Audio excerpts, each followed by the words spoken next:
Elena gave her male secretary a watch worth millions. The male secretary posted online to brag. Only those who work hard will be rewarded. A determined heart will never be in vain. I'll keep pushing forward, my queen. The assistant forwarded this post to me. I then forwarded it to Elena Lin. 1 million is small change. How much do you think is a big sum? CEO Lin. She replied. Over 10 million. I replied. Transfer me 20 million within a minute. With a note, voluntary gift. Elena sent me a message. Stop it, hubby. A minute later, she received a video. In the video, I smashed the antique vase that her first love had given her. Exactly 20 million. Chapter 1. Elena's phone rang immediately. Do you know how expensive that vase was? What do you really want? Elena. Was my message not clear enough? I glanced at the watch on my wrist. You have 34 seconds left. I'm standing in front of the antique painting in your bedroom. You know what the consequences will be. The call was immediately hung up. 20 seconds later, 20 million was transferred to my bank account. I sent her a photo. In the photo was the antique painting she loved,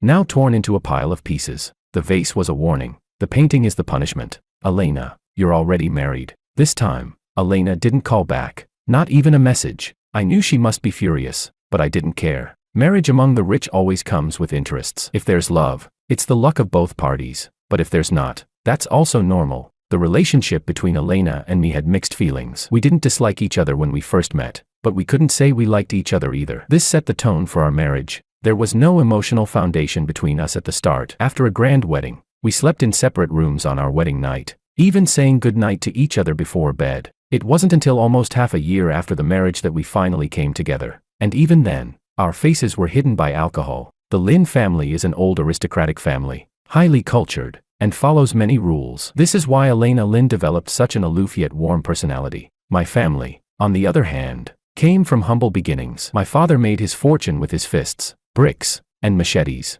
With no rules like the Lin families, we took a direct, bold approach. So, I don't believe in love at first sight. Elena and I clearly belong to the love grows over time category. I love Elena, and she loves me, but we're both very rational. We won't put our love for each other at the top, but we won't neglect it either. This time, the pretty boy obviously touched a nerve. His shameless bragging caught my attention. I don't allow anyone to covet what's mine, not even a glance. But I also know that the more you suppress something, the more it will thrive. Just like Elena. That night, Elena sent me a message. I have a social event tonight. Won't be home for dinner. I didn't reply, focusing on my own work. At 8 o'clock that evening, my friend Sean sent me a photo. The background looked like a dinner gathering. Elena was sitting next to a pretty boy. The pretty boy was clearly well dressed. His hair was shiny, like it had been licked by a cow's tongue, and he had that sunny, handsome look that Elena loved in short videos. What's going on? Why did your wife bring such a pretty boy to the dinner? Is your backyard on fire? At the same time, the assistant sent me a message. The male secretary posted again. Attended a high-end dinner, feeling like I'm getting closer to the ideal life, thanks to the great mentor by my side. The photo attached was a selfie of the pretty boy, smiling calmly, his eyes shining with a determined look. Chapter 2. The watch on his wrist, worth millions, was incredibly eye-catching. Elena, who was more than happy to play the role of background support, glanced at his selfie with a barely noticeable smile on her lips, but her eyes betrayed her true feelings with a look of affection. I remembered the female secretary from before, who was fired on the spot by Elena just for replying to a work message during a business dinner. But now, not only did Elena tolerate this pretty boy's selfie, she even allowed herself to be in the picture, using her CEO status to boost his worth. She knew full well that my friends were at that dinner. The reason she felt so fearless was because, during the day, I had smashed her antique vase with that $1 million watch and ripped up the expensive painting she had bought. She knew I would eventually find out that she brought another man to the dinner. She also knew that I would see the pretty boy's post, but she still went ahead and did it, indulging his overstep, all for the sake of revenge. Unfortunately, when it comes to revenge, Elena and her entire family would barely be a match for even a single finger of mine. I sent Elena a message. Aren't you going to explain about the guy sitting next to you? 5 minutes passed, and Elena didn't reply. I sent Sean a message. Did my wife check her phone? Sean replied instantly. She looked at her phone but didn't respond. Did you confront her? I sent Elena another message. Reply. I know you saw my message. This message, too, disappeared into silence. No response from Elena. I'm giving you one last chance. If I don't see your reply in 10 seconds, the consequences will be on you. 10 seconds later, I sent her a photo. Elena replied immediately. Alexia, what do you want? At the same time, I received a message from Sean. Shit, what did you send your wife? Her face went completely pale. I've never seen her face that pale before. She looked like a ghost. I sent Sean a smirking emoji. You're about to see a good show. The photo I sent to Elena was an old, yellowed pink envelope. Obviously something she had kept for many years. It was a love letter from Elena's first love when they were in high school. That boy had pushed her out of the way to save her, only to be hit and killed by a speeding construction truck.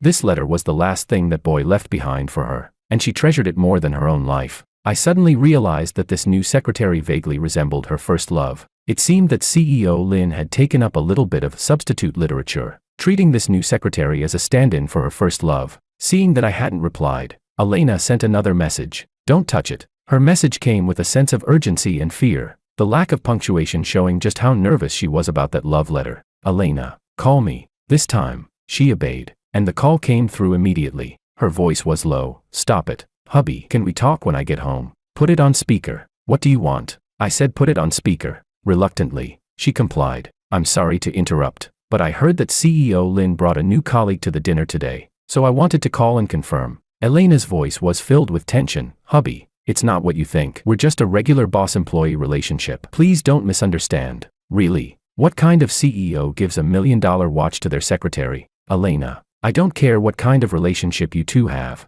but I want you to take the dish in front of you and throw it in his face right now. You can refuse, but the consequences will be on you. Chapter 3. That day, Fernando fled the dinner party with his face covered in soup. The whole evening, Sean kept texting me like crazy. Bro, this show can't go to waste. I'll treat you to a meal next time. Oh my god, your wife sure is ruthless. That soup was just served and still steaming. Is this pretty boy part of your and your wife's little game? This is going to spread tomorrow. If I were him, I'd probably be thinking of ending it all. Bro, can you teach me your ways of handling a wife? I casually replied, it's simple. If you don't care about her, you'll naturally have control over her. Sean's enthusiasm dropped noticeably. Never mind. I can't do that. Of course he can't. He and his wife have been childhood sweethearts, and they've been inseparable since middle school. After all these years, they still call each other dear baby in front of others, which drives everyone around them crazy. By the way, your wife looked really upset the whole night. She's not going to start a fight when she gets back, right? Fight? Do you think she'd dare? Sean sent a badass and went silent. Half an hour later, Elena stormed back in. She rushed into the bedroom, ripped the blanket off me, her eyes burning with fury. Where are my things? I propped my head on my arm, staring at her without saying a word. Alexia, where are my things? I kept staring at her, still silent. After a minute of tense silence, she gave in and collapsed onto the bed. I did what you asked. I've humiliated myself enough tonight. It's a miracle he didn't call the cops on me. What more do you want from me? Did I make you lose face? Don't you think you should explain yourself to me? An awkward silence followed, and Elena finally spoke up. He's just a college grad. There's really nothing between us. What do I need to say for you to believe me? Elena, it's not about what you say. It's about what you do. 1 million isn't a lot of money to you, but to an average family, they might never earn that in a lifetime. I don't believe you don't understand that. You casually gave a $1 million watch to another man today. What makes you think I wouldn't care?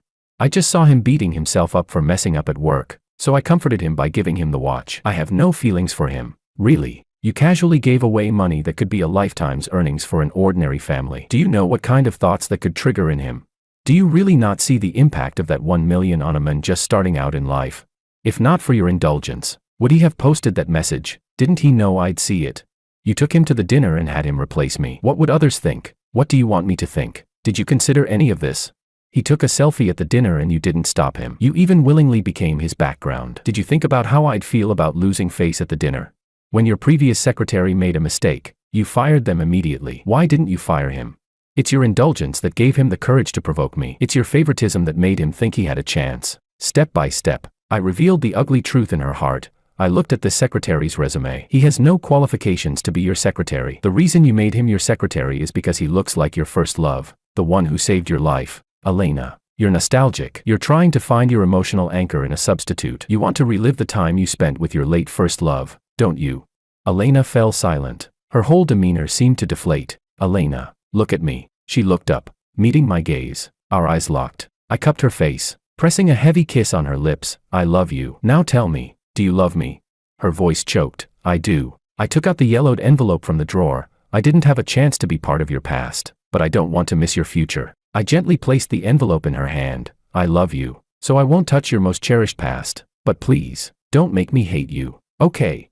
Elena's face began to redden slowly. She flipped over and pinned me down on the bed, biting my lips like a she-wolf. Elena clung tightly to my neck. I promise. There will never be a next time. Chapter 4. Fernando became a joke at the company. Normally, all external receptions and business negotiations were scheduled by the assistant department. Whoever's turn it was would accompany Elena to various events and assist her. But ever since Fernando was promoted by Elena to be her secretary, that scheduling system disappeared, and Fernando monopolized the position. The next day, Fernando skipped work, and when the chief assistant presented his absenteeism report to Elena, she signed it without hesitation. This made everyone in the company realize that the pretty boy's days of enjoying himself were over. People in the company are sharp, and reading the room is a basic skill. Fernando was transferred from the assistant department and assigned to the reception desk to do menial tasks. When Elena was in the office, he wasn't even allowed to appear at the front desk. Along with his demotion came his reduced salary. The dramatic drop in income and status made everyone in the company start speculating about the reason behind it.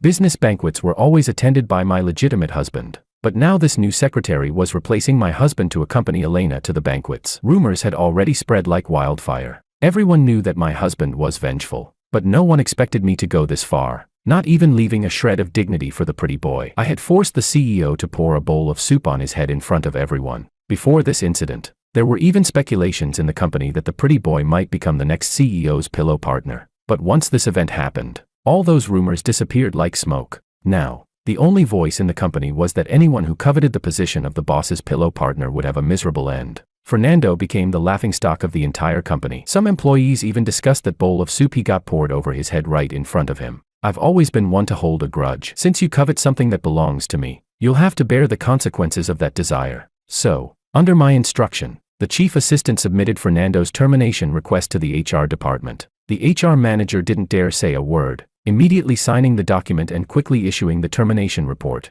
telling Fernando to get lost. But I underestimated Fernando's influence. I didn't expect Elena to actually talk to him about her first love, a story she hadn't even shared with me. The next day, when Fernando came to the office to collect his things, he specifically wore tight-fitting pants and colorful fruit-patterned shoes, looking so cheerful that it was nauseating. When he bumped into Elena in the elevator while carrying his box, before Elena could say anything, his broken gaze completely shattered Elena's most fragile defenses. In the office, Fernando stood silently behind Elena, grinning smugly as the chief assistant braced himself for Elena's fury. I pay your salary, and you use the power I gave you to go after my people. Are you out of your mind? The chief assistant remained calm. President Lin, who exactly are you referring to as your people? Elena realized she misspoke and didn't want to dwell on it. You're fired. Don't come to work tomorrow. Pack up your things and leave now. Fernando will replace you. That evening, Elena exploded at me for the first time. How dare you fire him, just because of some boring jealousy? What are you afraid of? Are you jealous because he's younger than you? Don't think just because you're my husband you can do whatever you want in my company. This kind of intentional targeting is crossing my line. She grabbed a nearby vase and smashed it at my feet, then turned and walked out. Alexia, you really disappoint me. The door slammed shut with a loud bang, signaling her anger. I stared at her leaving with a blank expression, smiling as I picked up a sharp shard of the vase from the floor. With the shard in my hand, I slashed a deep cut across my arm. Blood formed a thin line, gathering at the tip of my finger and dripping to the floor, creating a beautiful stain. Elena, since you've turned on me, I won't hold back anymore. Chapter 5. At the Lin family's old house, I had a face full of bruises and my arm wrapped in thick bandages. Father Lin paced back and forth in the living room, his frustration almost palpable, brewing a massive storm. Mother Lin sat beside me, looking at my bandaged arm with sympathy. Her eyes were filled with resentment, having reached their peak an hour ago. After getting my wound bandaged at the hospital, I drove straight to Elena Lin's parents' house. I wasted no time and directly told my in-laws that their wonderful daughter had turned against me for a secretary who resembled her first love. Not only did she publicly defend that secretary at the company, but she also brought him to a dinner to humiliate me. Just because I fired that secretary, she went so far as to cut my arm and verbally lash out at me. As I spoke, my eyes were full of disappointment, my expression helpless and heartbroken. This emotion only intensified the anger of my in-laws towards their daughter. Father-in-law immediately called Elena. I don't care where you're hiding under some idiot's pants right now. Get your ass back here right now. If you're not in front of me in half an hour, you're never coming back. Understand? Mother-in-law looked at my hand with heartache, her eyes red, as though afraid I might run off at any moment. She kept soothing me, repeatedly assuring me that Elena would have to apologize today, and that I wouldn't suffer even a little bit of injustice. I nodded calmly, remaining silent. In my mind, however, I was planning how to make this situation even bigger. I wasn't going to foolishly compete with some nobody who had no foundation to stand on, especially when I had so many advantages. A smart businessman knows how to use the resources at his disposal to win. I'm Elena's husband, protected by the law, with the full support of my in-laws, 2 inseparable cooperative projects between our families, and the economic power to crush a pretty boy. Why would I throw away all these advantages to compete with him over who's younger or who resembles Elena's dead first love? The key is, my father is a force to be reckoned with. If you go against him, he won't stop until he's crushed you. Today, I only want Elena to admit defeat. I don't want to become a widower so soon. So I firmly rejected my father's request to intervene. The purpose of a nuclear weapon is deterrence. This kind of conventional war doesn't need you to step in. If I lose tonight, that means there's nothing left in the Lin family that's worth my staying for. At that point, you can step in however you want. I won't stop you. So, my father, sharpening his claws, stepped back into the shadows, becoming a tiger waiting for the signal. Half an hour later, the door to the villa opened, and a frosty-faced Elena walked in. Seeing her, I couldn't help but let a smile slip across my face, almost laughing out loud. This foolish woman, Elena, actually brought Fernando with her. Chapter 6. As soon as Elena entered the house, she immediately sensed the heavy atmosphere, and the coldness on her face faded a little. Dad, I'm in a meeting. What's so urgent that you had to call me back now? Father-in-law snorted coldly. What meeting are you in at this hour? Don't you have time to meet during the day? Why does it have to be at night? Tell me who you're having a meeting with. I'll verify it. Elena fell silent. She didn't expect her offhand excuse to provoke such a response from her father. She hadn't been in a meeting at all. She had just been having dinner with Fernando. His post had exposed their plans completely, and I had already shown it to my in-laws, the post of the 2 of them dining together. In front of everyone, father-in-law showed no mercy to his daughter. Say something. Why are you suddenly mute? Where's that spirit when you were yelling at your husband? I hit him. Elena's confused gaze landed on me, and she finally noticed the thick bandage on my arm. The moment her eyes landed on it, a cloud of anger overtook her face. Alexia, when did I hit you? You're quite the actress. You're even performing in front of my parents now. I wore a dim expression and nodded repeatedly at her words. Yes, you didn't hit me. I did this to myself. As soon as I said this, father-in-law slapped Elena across the face. You bastard. Alexia is hurt like this, and you still expect us to believe she hurt herself to frame you? The slap landed hard, and Elena's nose began to bleed instantly. Fernando was startled and quickly pulled out a tissue to help Elena wipe the blood. I saw mother-in-law's hand tightly grip her own fist. I knew that the ambiguous action had irritated her. Elena, what are you doing? If you have no shame, can't the Lin family still have some dignity? Upon hearing mother-in-law's scolding, Fernando froze for a moment, then realized it wasn't the time for showing affection. He quickly retreated to the side, acting obedient. Elena's face darkened with anger. Alexia, are you done yet? Smack. Father-in-law slapped her again, this time making both of her nostrils bleed. Shut your mouth. You did such shameless things, and now you still want to argue with your husband. How did I end up with such a heartless daughter like you? Mother-in-law turned to Fernando, standing behind Elena. What are you doing bringing him here? Are you trying to make room for Alexia? Or are you trying to tell me and your dad that you plan on replacing your husband with another man? Fernando looked innocent and waved his hands repeatedly. No, I'm just President Lin's secretary, uncle, aunt. Please don't misunderstand. Ignoring the blood pouring from her nose, Elena stood protectively in front of Fernando. What are you talking about? There's nothing between us. He's just my secretary. I haven't cheated. Mother-in-law grabbed the ashtray from the table and threw it at them. You had a candlelight dinner together, and you think we're blind or stupid? The ashtray missed, but Fernando, standing behind Elena, let out a pained cry. Mother-in-law sneered. Oh, the pretty boy isn't bad at all, didn't even get hit and still knows how to act hurt. Afraid no woman would care about you. Huh? Fernando's face turned pale as he realized he had overdone his performance. He quickly shrank back, trying to avoid further attention. Dad, Mom, I swear, Fernando and I are just in a professional relationship. I can guarantee I haven't cheated. We're innocent. Don't listen to Alexia's nonsense. She grabbed Fernando's hand. You don't believe your own daughter's words. You'd rather believe an outsider. Since you insist on thinking this way, I can't help you. With that, she grabbed Fernando's hand and stormed out, slamming the door behind her. As my father-in-law continued to rage, I stood up and started to leave as well. Dad, Mom, since Elena has said this, I don't think there's any point in staying with her anymore. There's nothing more to say. I'll just go ahead and divorce her. Chapter 7. The next morning, when the chief assistant walked into the company, he happened to run into Fernando, who looked full of energy and high spirits. Upon seeing his former boss, Fernando raised an arrogant eyebrow. Hey, You've been fired. What are you doing back at the company? You offended President Lin. She won't give you a chance to return. As soon as he finished speaking, Fernando's expression changed, and he quickly stood at attention. Good morning, sir. I stood in front of him, looking down from above. He is now my full authorized representative, the executive vice president of Mu Group. It's not your place, a mere secretary, to act all sarcastic here. Tell Elena to come to the meeting room in 15 minutes. Fernando's tone turned defiant. Sir, President Lin has a meeting soon, and I'm afraid she won't have time to meet with you. Really? Then tell her, I'm here to talk about divorce. If she's not here in 15 minutes, I'll burn down her office. In front of everyone in the company, I patted Fernando on the shoulder. Good luck. I'm handing my position over to you in the future. As for whether you can get into the CEO's bed, that depends on your abilities. 10 minutes later, when Elena walked into the meeting room with a cold face, I had already ordered the HR department to fire 2 employees who had publicly flattered Fernando. I wanted everyone to know that the chief assistant who offends Elena can have a better career at Mu Group, but anyone who offends me, Alexia, will only be shown the door. Alexia, causing a scene in the company in broad daylight. What exactly do you want? I didn't respond. The chief assistant placed a divorce agreement in front of Elena. President Lin, you can take a look at the terms above and just sign at the bottom. Elena looked at the divorce agreement before her, a flash of anger passing through her eyes. Alexia, what exactly are you trying to do? I pointed to the document in front of her. Divorce. Can't you read? I've clearly outlined the division of assets. And as for the company, our divorce won't affect the cooperation between our families. However, I will take an extra 5% of the year-end bonus. After all, the child is going to live with me. I can't let my son stay with a mother who likes to jump from one relationship to another, or else he'll be embarrassed when it gets out. Is it because of Fernando that you want to divorce me? Why should the son stay with you? He's the flesh off my body. I waved my hand dismissively. All right. The child has been living with the grandparents and a nanny since birth. How many days have you actually spent with him?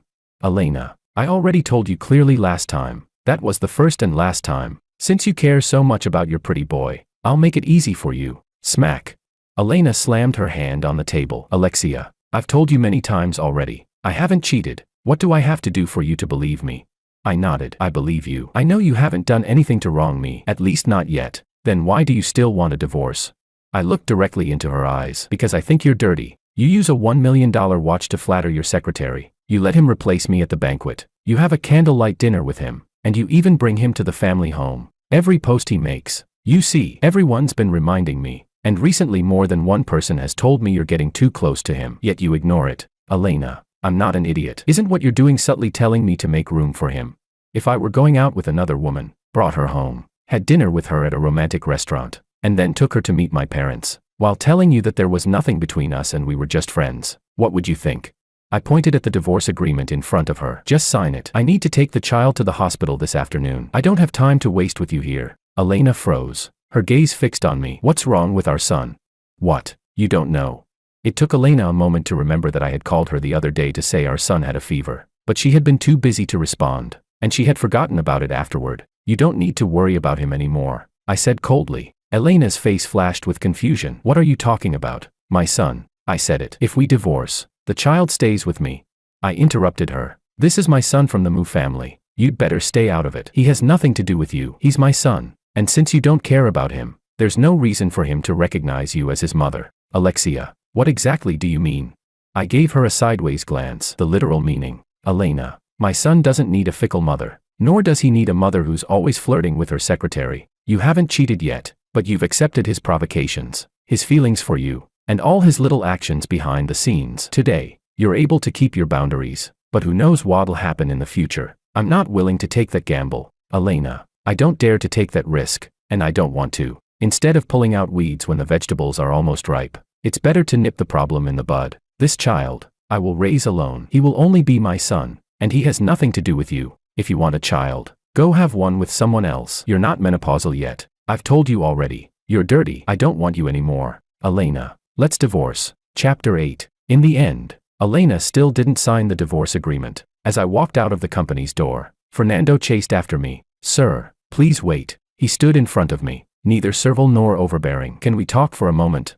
We can talk here. I'm busy and don't have time for your pointless chatter. There was a shadow in his eyes. Sir, I think you misunderstood. There's really nothing between me and President Lin. Stop.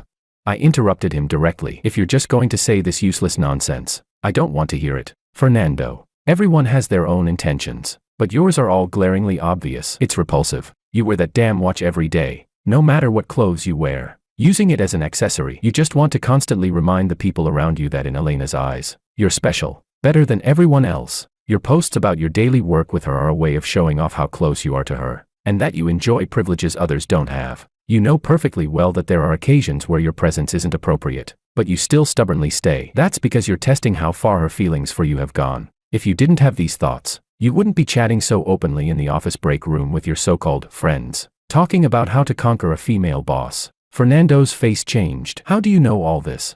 I sighed. Because I'm still her husband, and they're more than happy to tell me what they've heard, rather than keeping secrets for you. So what? Aren't you still going to divorce President Lin? Has she signed the divorce agreement yet?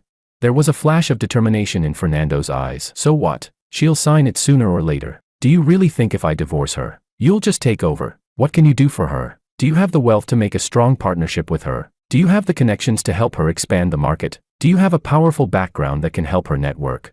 But I resemble her late first love. I can help her relive the good memories from the past. I couldn't help but laugh. So, you're just a substitute. You know very well you're a fake who she'll lose interest in eventually, right?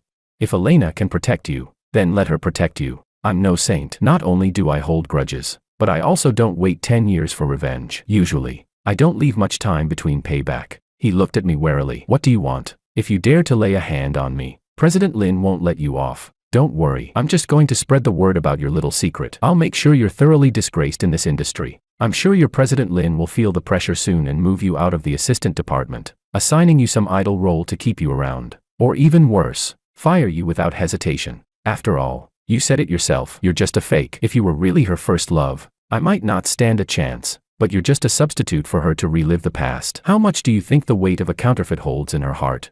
Oh, and one more thing I forgot to tell you. I took out my phone and played a video for him. This is the dog you've been raising for years. You even had someone walk it for you, right?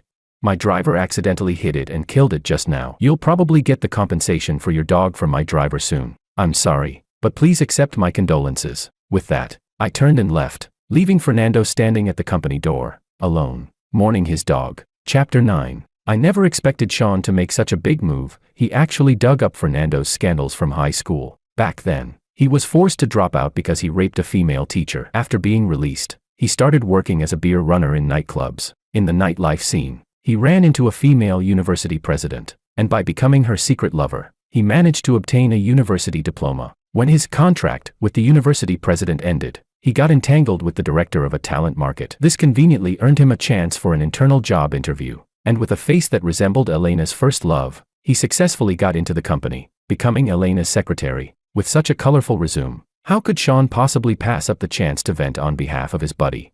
In just 1 week, Sean and his wife spread Fernando's shady past like wildfire. Practically everyone knew that the Lin family's precious daughter had assaulted her own husband for the sake of a pretty boy and even forced her husband into divorce. Father Lin and Mother Lin couldn't sit still any longer, especially after learning that I had already filed for divorce. They dragged Elena back to the family estate and subjected her to harsh family discipline. The very next morning, as soon as Fernando arrived at the company, he received a termination notice from the HR department. Fernando refused to accept this reality and demanded to see Elena, but she directly ordered security to throw him out. On top of that, she even took back the $1 million wristwatch from his hand. That same evening, Father Lin and Mother Lin brought Elena to my family's house to apologize and beg for my forgiveness, only to be harshly scolded by my father. Now you know you're wrong and come to apologize. What were you doing earlier? She's your daughter. Don't tell me, as her parents, you couldn't control her, letting a worthless secretary trample all over my son. You really don't take the Mu family seriously, do you? If it had been her first love, the one who once saved her life, resurrected from the dead, maybe I could accept it. But you indulged a fake replacement strutting arrogantly before my son. Do you think our family is that easy to bully? I let my son support your company only because you had no male heir. Don't tell me you actually take my son as some live-in son-in-law. My son can send orders to your company, but he can just as easily pull them back. My grandson's surname is Mu, not Lin. He doesn't need your daughter desperately clinging on to be his mother. If my son wishes, he could give my grandson a new mother every single day.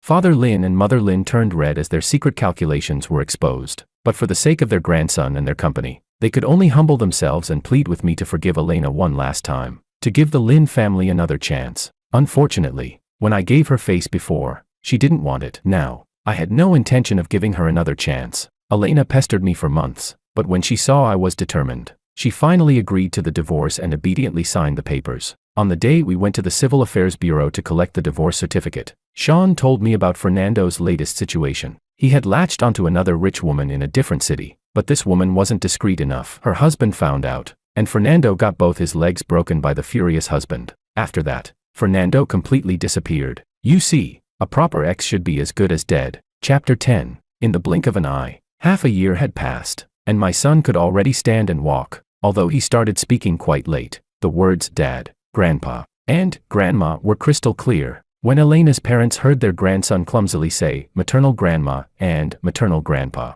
they were so moved that tears streamed down their faces. Seeing them reap this joy, my father forcibly drove Father Lin and Mother Lin out. Father Lin, desperate for a grandson, flew into a rage on the spot. Once he got home, he gave Elena such a beating that she nearly ended up hospitalized. After that, Elena and her parents would come to my house every few days. Even after countless times of being turned away, they persisted without complaint. I didn't reject the requests from the child's maternal grandparents to visit. After all, having more people care about my child wasn't necessarily a bad thing. Every time the little one called out maternal grandma and maternal grandpa in his childish voice, the old couple would scold Elena harshly. And every time the child called out Mom, Elena would break down on the spot, because I had told my son, she isn't your mother. Don't call her that. Elena begged me countless times to remarry her, insisting our son couldn't grow up without a mother. But I refused every single time. Don't worry, I said. In the future, I'll tell our son that his mother never cheated, she simply died. In relationships, forgiving someone once is essentially laying the foundation for endless hurts in the future. I'm not in the habit of placing my heart in someone else's hands. Just like I told her before, that was the first time, and also the last. Now, her belated apologies mean nothing to me.